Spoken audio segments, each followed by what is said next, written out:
begin by looking at the book of Revelation, and today we're going to go all the way to chapter 16.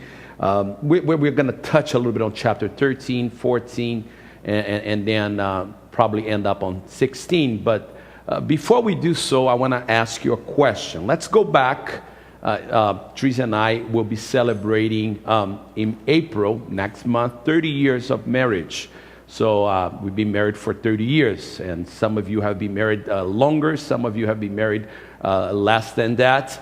But suppose that today is your wedding day. So those who are married, go back and think when it was your wedding day. And those who are not yet married, I want you to kind of think about your wedding day. It's your wedding day.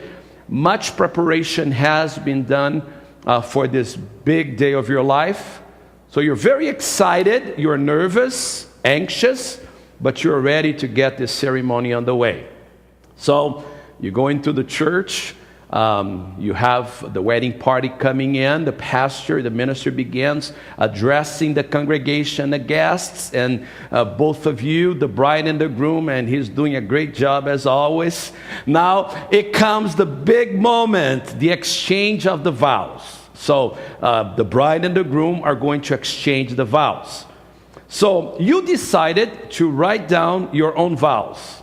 So you get out your vows, you wrote it down, and you take it out, and you surprise everyone with beautiful words, and you end by promising to be faithful to your mate every day of your lives, in every situation, until death do you part. And everybody is excited to hear your vows. Now it's your mate's turn, and after saying some beautiful words, he or she says to you, and this is the end of your mate's vows. It says, "And I promise to be faithful to you once a week on Sundays. On that day you will have me. I will be by your side. I will be all yours, but only on that day. Every other day of the week I will do my own thing. I will be with whomever I want, but don't worry. On Sundays, I will be right back, especially in the mornings. I will be with you." Would you marry that person? Would you commit your life to marry that person if that person promised you part-time faithfulness, part-time commitment? And the answer is, of course not. I would not marry that person. I would not marry someone who would be only part-time committed to me. I would not marry that person who would commit to me only once a week for part of the day. Now, our relationship with Jesus is compared in the book of Revelations with a marriage. It says that the church is the bride of Christ, and our reunion with him in the book of Revelation is called the marriage supper of the Lamb. Should Jesus accept a vow like the one I just described of this supposed to be bride or groom to his or her mate? Should Jesus accept a vow of some of his people just like that kind of vow? Should Jesus accept something like, "Jesus, you can count on me on Sunday mornings. I'll be there at Message of Peace. I'll be there at church. I will sing. I will praise you. I will lift up my hands. I will bring my Bible on my phone. I will give you my offering. Don't expect my tithe, but I'll give you something. But the rest of my time, the rest of my week, the rest of my day, it will be all mine. But don't worry, Sunday morning at 9:30, I'll be back." Should Jesus accept that kind of commitment from us? And unfortunately, that is what most people who are part of churches today are doing it. We have lost that sense of commitment. We live in a society that people are not committed to anything. People are not committed to a job for a long time. People are not committed to a church for a long time. People are not committed to a spouse for a long time. The rate of divorce is so high. And sadly, people are not committed to God, even though they say. See, in America, most people say they believe in God. Most people believe in right and wrong. And yet people are compromising their commitment, and they are giving to God part-time commitment. See, the title of my message today is, which side are you on? Which side are you on? See, an important message in Revelation is that there is no neutral place in our spiritual lives. Remember that the book of Revelation was written to correct the wrong view that people had of God. People were suffering and under persecution. They were under suffering. But they could not use their suffering as an excuse to compromise. They could not use their circumstances as an excuse to compromise their beliefs. So, Jesus writes to them to bring them hope. And by giving them hope, Jesus is not telling them, and I made that point very clear in the second message, he was not telling them what they wanted to hear, but what they needed to hear. Our problem is when we want to give hope to people, or we want to tell people how good God is, we're beginning to compromise and water down our message. I come from a country, I was born and raised in Brazil until I was 17 years old. I've been here for 35 years now, 34, it will be now 35. So I've been here longer than I was in Brazil, but I was raised in the church in Brazil. Brazil is still how America was about 30, 40 years ago. It's always about 30 years behind.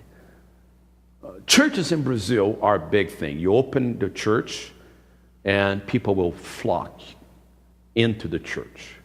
It's very common to see churches of 2,000, 3,000, 4,000 people. Some of the people who are here this week, we have about 11 people from Brazil being trained by me and other pastors for us to start the seminary in Brazil. And some of these pastors, there's one who pastors a church of about 2,800. The other one pastors a church of about 15,000 people. It's very common in Brazil. So when you have a lot of people, you tell the truth, but you don't have time to go after people, and you don't have time to really spend a lot of time finding out why people don't show up in church, because there's so many people. But in America, because we live in a postmodern society, people now find that being in church is not what they want. So churches now are not full of people, especially in the San Francisco Bay Area. If we're living in the Bible Belt, in a certain part of the country, places like Atlanta, places like Dallas, places like Mobile, Alabama, and even South Florida, you see that Sunday morning people are flocking into churches. You see people going to churches everywhere. My family's, on the part of my wife, they moved to Texas now, and they tell me that in just about every corner there is a church, and they're full of people. Why am I saying that? It's because now people are not coming into church as they used to years ago. Churches are finding a way to bring new people in, and what they're trying to do is to please them, is to tell them what they want, is to do things for them. So churches now are more into, this is what we can do for you. And we offer you things, because if we offer you things, you can come in. And by doing that, we're compromising the message. People do not want to hear the truth anymore. So the book of Revelation was written exactly for that kind of mentality, because, as we saw in chapter 2, some churches were compromising. Some churches were compromising principles and truth in order to accommodate to the world they were living in. And then the book of Revelations was written to say there's no neutral place for our spiritual lives. The message of non-neutral stance was a wake-up call for the churches and the members of the church who are willing to compromise their integrity for the sake of blending with the surrounding community. And then we come to 2013, and I ask ourselves the question, what are we Christians facing today that tempt us to compromise our faith? So we come to chapter 13 now. Chapter 1, he sees the risen Christ. Chapter 2 and 3, Jesus gives them hope by saying to them, just because you're being persecuted, it doesn't justify wrong behavior. He tells them who he is, who they are, what they need to hear, and he gives them promises. Chapters 4 and 5, he goes into the very throne room of God. He goes into the control room of the universe, and he sees God the Father, God the Son, God the Holy Spirit. Judgment that is about to come, because God will judge the earth. God will judge people for neglecting and rejecting his plan of salvation. But then he sees the rainbow, which is mercy. God says there's always a way out. Chapter 6 through 9, we have the Lamb opening the scrolls, and we have 7 seals. And for those who haven't been here, the messages are up on the internet in our page, and you can go back and listen to it. So every seal is open, things begin to happen on earth. And by the end of the 6th seal, 1/4 of Earth's population is destroyed. Then the 7th seal is open, and then we have 7 trumpets being blown. And with every trumpet blown, we have some destruction on earth. And by the end of the 6th trumpet, which is part of the 7th seal, 1/3 of Earth's population is destroyed. But the message we showed you is that even in judgment, God is saying there's always a way out. Come back to me. It's presented as a God who is loving and yet is firm. Is a loving father disciplining his children but saying, you can come back. And then last week we saw the whole battle of good and evil. And we saw that in chapter 10, a book is given to the prophet. He represents the message he has to preach. The messages that are preached from pulpits like this one. It's bitter and sweet. It's sweet because it's a message of hope, but it's bitter because if someone rejects it, rejects the message, that person will have to pay for it. And we see chapter 11, 2 witnesses. They represent God's people talking and bringing the message of salvation through power and wonders in face of opposition. And then we finally got into chapter 12, in the whole battle of good and evil, the dragon, the woman, and the child. We saw that last week.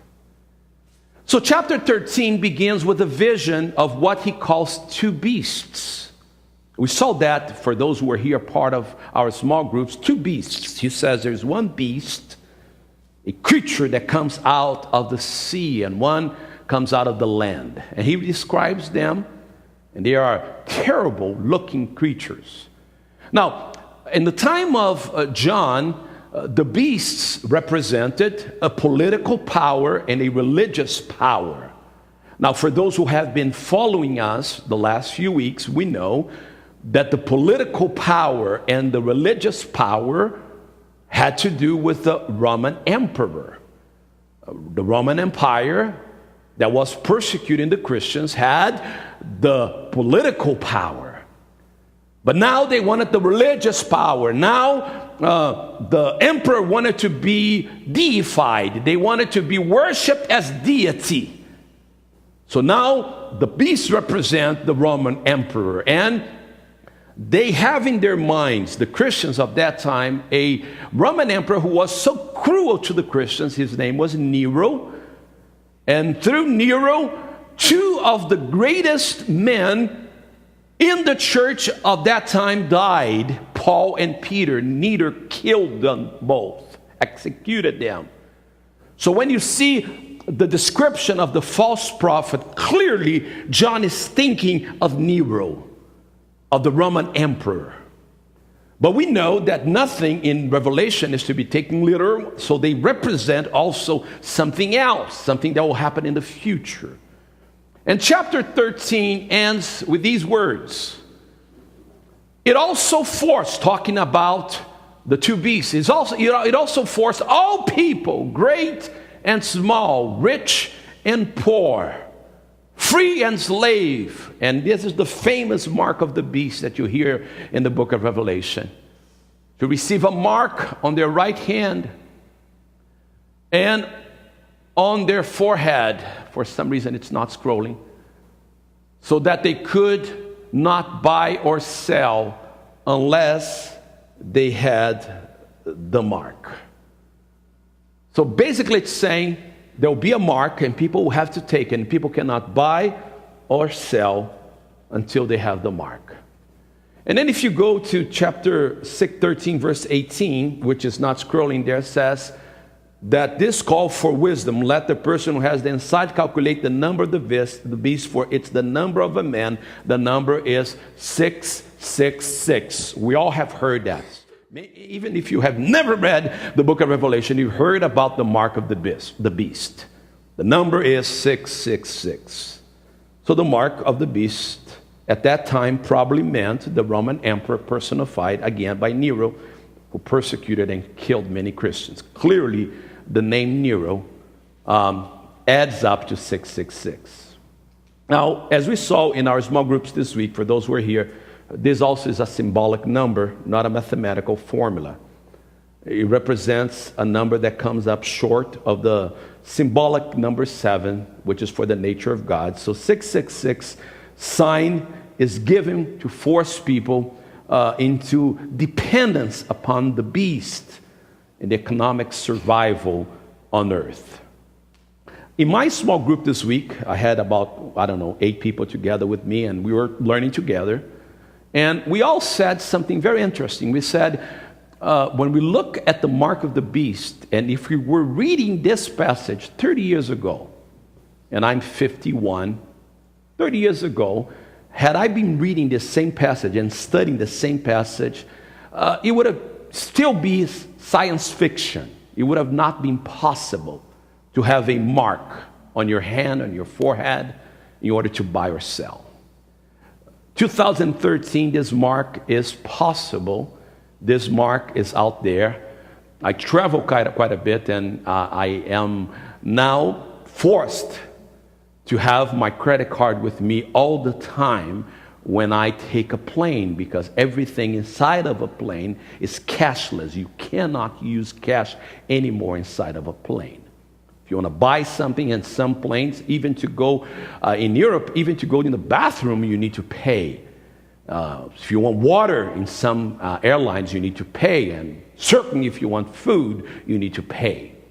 You cannot use your credit card anymore, your cash anymore. You have to use your credit card. But there's a problem with credit card. You can lose it. And if you lose it, somebody can use it. And that number can be also taken, and that's why there's so much fraud. So somebody's going to come up with an idea. Instead of us using credit cards just like we have Fast Track to go in the bridges in the Bay Area, why not have something implanted in our hands? So whenever you pass, you can just deduct directly from your bank account. But some people, unfortunately, don't have all the limbs, so make sure that, we give them an option. You can have them in the forehead as well. Now, we know that John was talking about something in his time, but Revelation is also talking about something in the future. So there's going to be on earth, and I believe that everything, like my wife was saying in our small group, says, the spirit of the Antichrist is already there. So this first beast for Bible scholars today is called the Antichrist, which is a system, and it could be also a person. And we can see that, everything is leading us to one world government. And then the second beast represents a one world religion based on tolerance. So after 9/11, we see the nation changed completely now in the way we view other religions.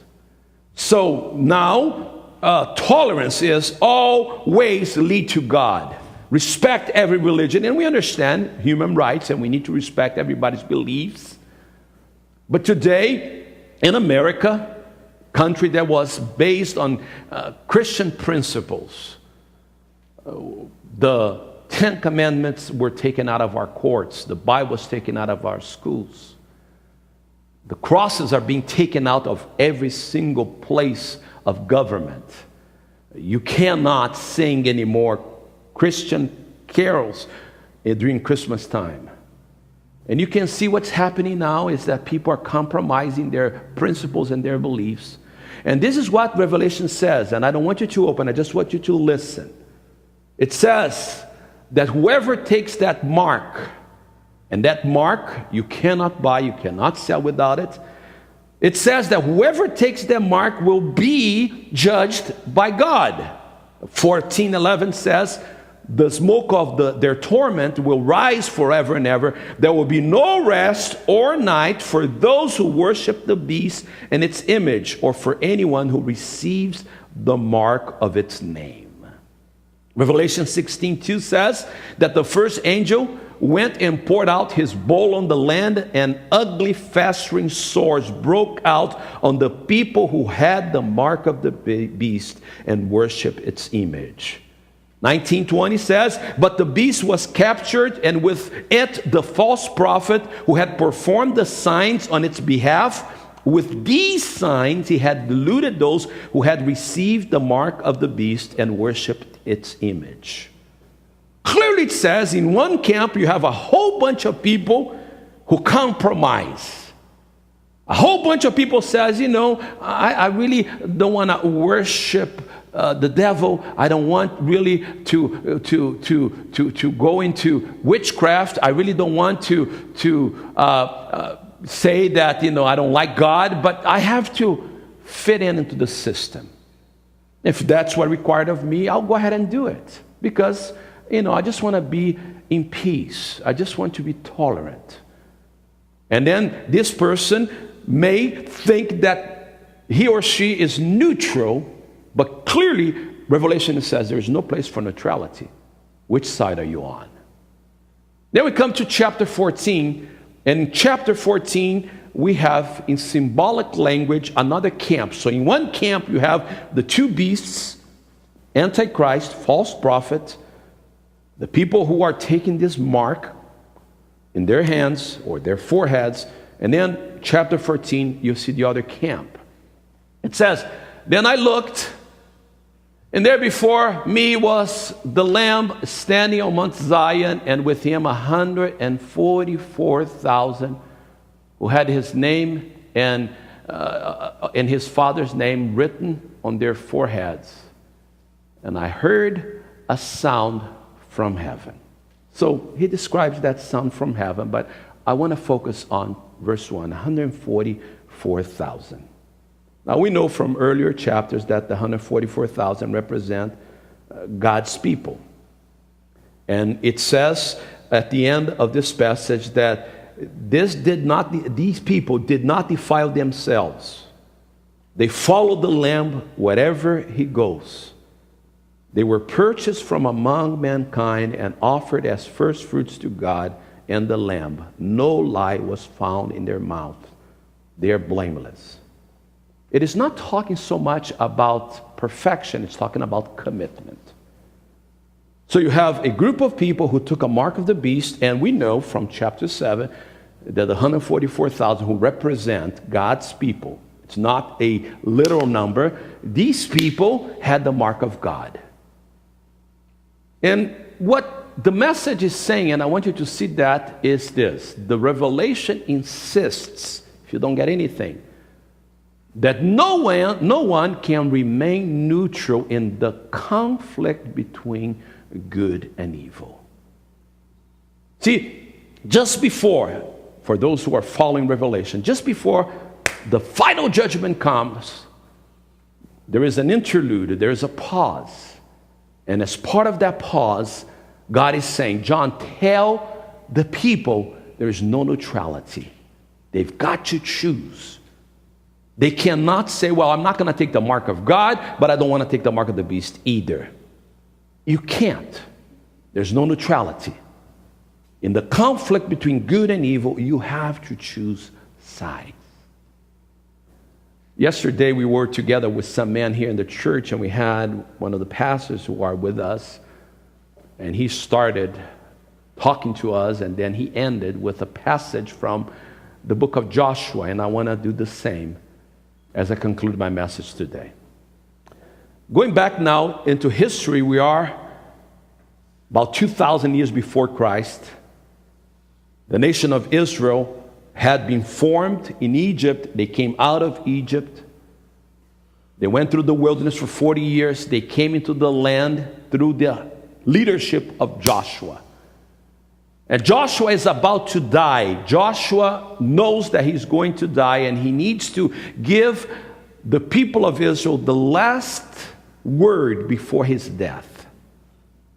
And he's telling them, before I die, I need you to understand that you need to make up your minds. And this is what he says. Joshua 24:15. But if serving the Lord seems undesirable to you, then choose for yourselves this day whom you will serve. In their cases, whether the gods of our ancestors who served beyond the Euphrates or the gods of the Amorites in whose land you are living. And then he says, but I made my decision. As for me and my house, we will serve the Lord. We come to a point of the book of Revelation that God is asking us this question. And God is asking you and I this question. God is asking Message of Peace as a church this question. God is saying, which side are you on? There's no neutrality. Let me go back to my introduction. Remember the vows? What kind of vows have you made to the Lord? Or what kind of vows are you keeping in your relationship with the Lord? Does the Lord have you only on Sunday morning, or you say, God, I'm not perfect. I don't understand everything about you, but one thing I want you to know, I'm on your side.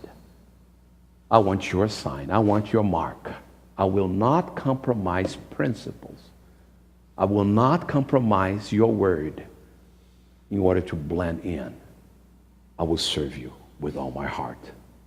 As for me and my house, we will serve the Lord. And that is the question that Revelation is asking us. We're going to continue, and in 2 more Wednesdays or 2 more Sundays, we'll conclude and we'll finish up on Easter Day with a great celebration.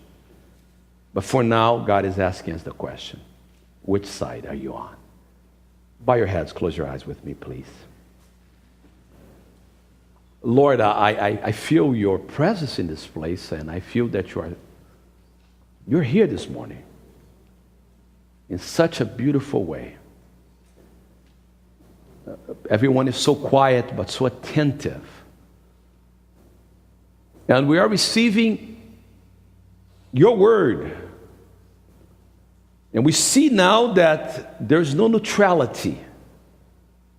Revelation 13 talks about the mark of a beast. Revelation 14 talks about the mark of God. And it's telling me there's no neutrality. I have to choose.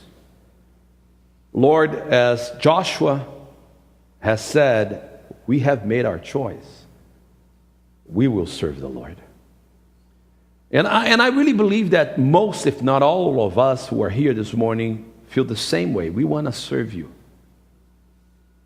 They would not be here on a Sunday morning when the time changes and they lose 1 hour of sleep, if they did not mean business with you. I know the people that are here, they want to serve you.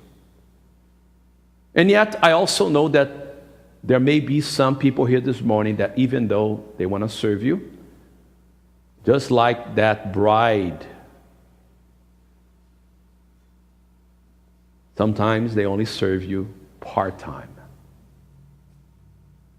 And I believe that God is calling us this morning for a commitment to Him. And saying, God, forgive me for giving only part of my heart to you. I read once somebody saying, if Jesus is not Lord of all, He's not Lord at all. Is Jesus the Lord of all in your life? One time Jesus said, why do you call me Lord, Lord, and do not do the things I tell you to do? See, Jesus is not asking for perfection. Jesus is asking for commitment. Are you willing to commit yourself wholly to the Lord today? I'm not going to ask anyone to raise his or her hands. This is between you and God. And your decision is not so much a decision made in this room. Your decision will be established by the way you live, not compromising principles for your God. So for a moment, while the worship team comes back and the musicians come back, I want you to just pause for a moment or two and think about your commitment to God. Again, I'm not asking you to come forward or come to the altar right now. All I'm asking you is to think about your commitment to God. Is it a full commitment? Have you made your choice? Which side are you on? Have you compromised your principles in order to blend in? Do you serve God only on a Sunday morning, or are you willing to serve Him all the days of your life? God, I pray this morning, speak to everyone. I know that the battle between good and evil is being fought out there, Lord, and we are told this morning there is no neutrality. And we're asked this morning to make a choice. And we have chosen that we will serve the Lord. Would you stand with me as we conclude our service this morning? Give us the last song you sang. We're going to sing in a happy note. I'm going to finish this morning worshiping God. And then I'll make myself available with all the leaders of the church. We'll stay up here if anyone needs prayer. We'll be glad to pray with anyone that may need prayer this morning. I invite you to come back on Wednesday. We only have 2 more Wednesdays before we finish up our series in Revelation. So if you come on Wednesday, you still have a chance to learn with us together in the book of Revelation. Let's end by singing this song together.